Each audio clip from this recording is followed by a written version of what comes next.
यदि आप full course देखना चाहते हैं तो यहाँ चैनल के नाम पर क्लिक करें, जिससे आप चैनल पे पहुँच जाएंगे। जहाँ प्लेलिस्ट पर क्लिक करेंगे तो आपको कोर्सेज की लिस्ट मिल जाएगी। आप सभी छात्रों को मेरा नमस्कार। मैं हूँ नीलेश और इस वीडियो में हम सीख रहे हैं अध्याय 2 बहुपद की प्रश्नावली 2.3 का पहला प्रश्न, जिसका हम प्रश्न पहला और दूसरा देखेंगे। तो पहला प्रश्न है क्या, देखते हैं। विभाजन एल्गोरिथम। जो मेथड हम यूज़ करने वाले हैं वह है क्या, विभाजन एल्गोरिथम का प्रयोग करके निम्न में p ऑफ x को g ऑफ x से भाग देने पर भागफल तथा शेषफल ज्ञात कीजिए। तो बहुपद है, नीचे आपको दिख रहे हैं। तो p ऑफ x जो बहुपद है उसको आपको भाग देना है g ऑफ x जो बहुपद है उससे, और किससे, विभाजन एल्गोरिथम से। तो विभाजन एल्गोरिथम नाम से आपको कन्फ्यूजन नहीं होना है। जो हमने पिछली कक्षाओं में बहुपदों का भाग दिया है, ठीक उसी प्रकार से यहाँ पर भी हमको भाग देना है। तो यहाँ पर p ऑफ x को आपको g ऑफ x से भाग देना है। भाग की वही पुरानी विधि रहेगी, नाम के कारण कुछ भी कन्फ्यूजन ना रखें। तो जो दिया है पहले हम लिख लेते हैं।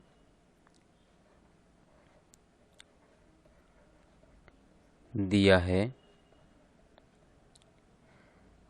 पहला बहुपद है p ऑफ x, x की घात 3 ऋण 3x की घात 2 धन 5x ऋण 3। और जो दूसरा बहुपद दिया हुआ है जो कि हमारा है भाजक, जिससे भाग देना है x की घात 2 ऋण 2। क्लियर। तो दिए गए बहुपद लिख लेते हैं। अब इसके बाद हम भाग देंगे जैसा कि हम देते हैं।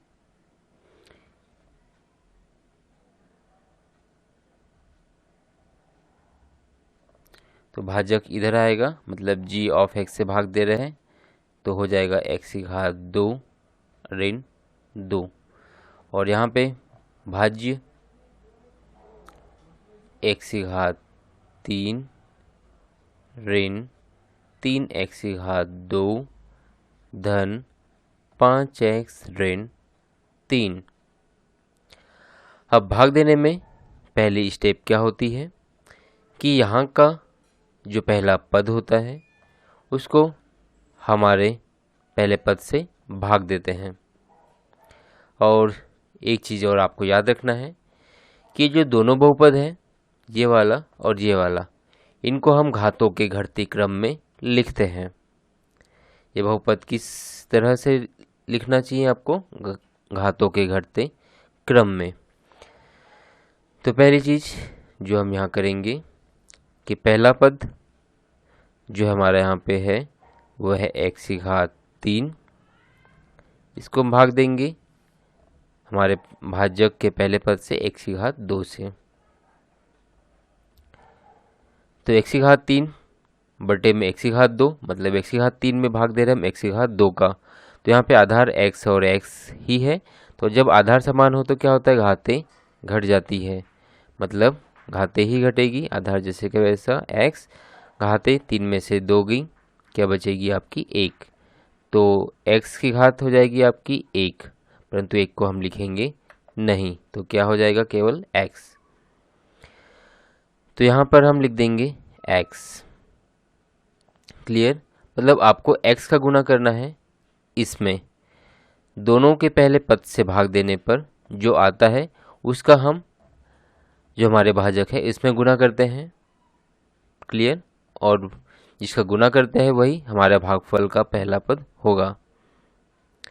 अब x का गुणा हो जाएगा x की घात 2 में, तो गुणा होता है, आधार समान होते हैं तो घातें जुड़ जाती है। तो घात 2 और घात कुछ नहीं मतलब 1, तो घात 2 और 1 कितनी हो जाएगी, 3।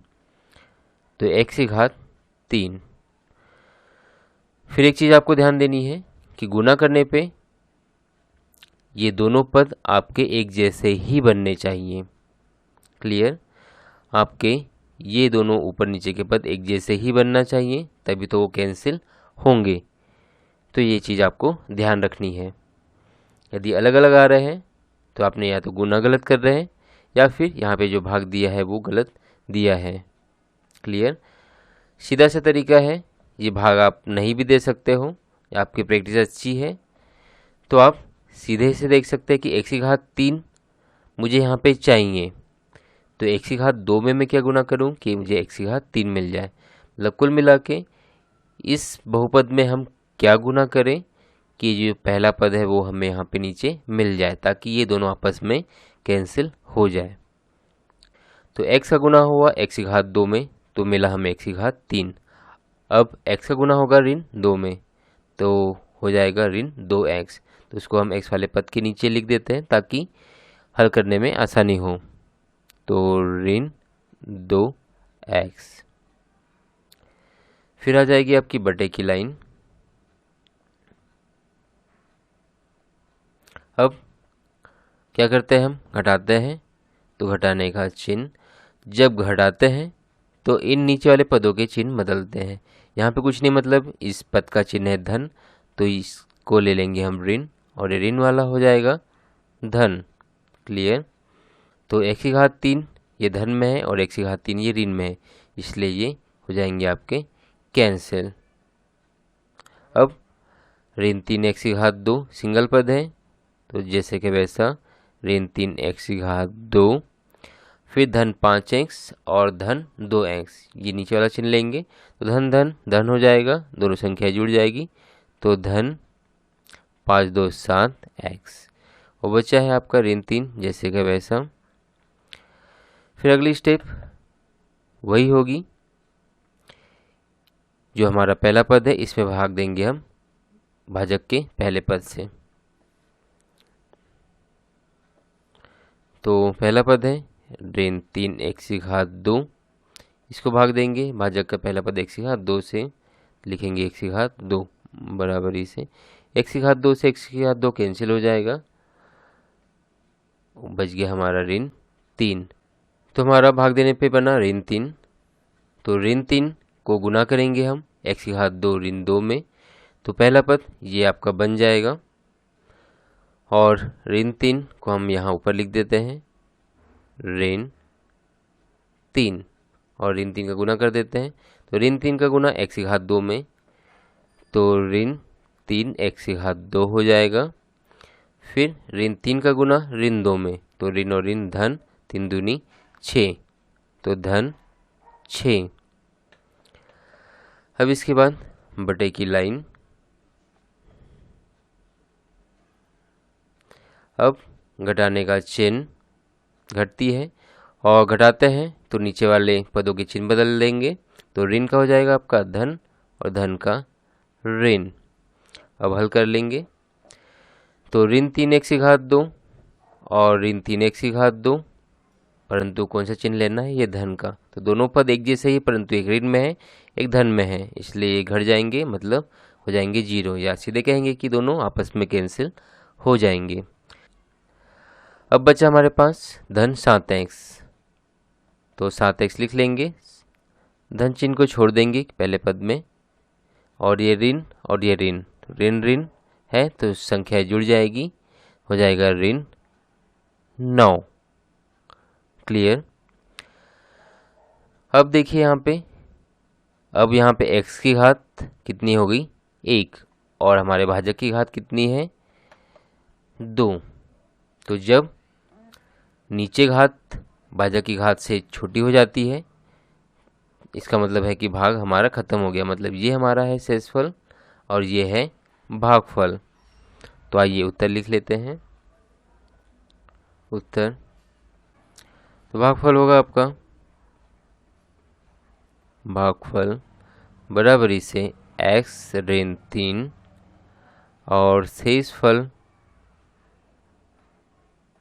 बराबरी से 7x ऋण 9। तो इसे एक बार और देख लीजिए, हल को।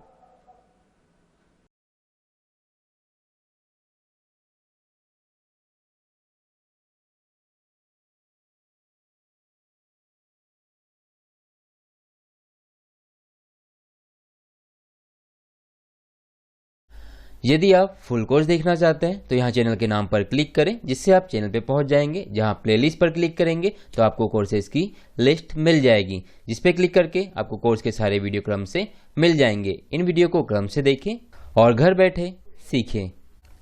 यदि आप इसी प्रकार की वीडियो देखना चाहते हैं तो यहाँ क्लिक करके चैनल को सब्सक्राइब करें, बनने वाली बेल बटन को क्लिक करें, ऑल पर क्लिक करें, जिससे आपको आने वाले नए वीडियो नोटिफिकेशन के साथ मिलते रहेंगे और आप सीखते रहेंगे। यदि वीडियो अच्छा लगा हो तो यहाँ क्लिक करके लाइक करें, इस बटन पर क्लिक करके दोस्तों के साथ शेयर करें। आप भी सीखें, सभी सीखें। Thank you for watching.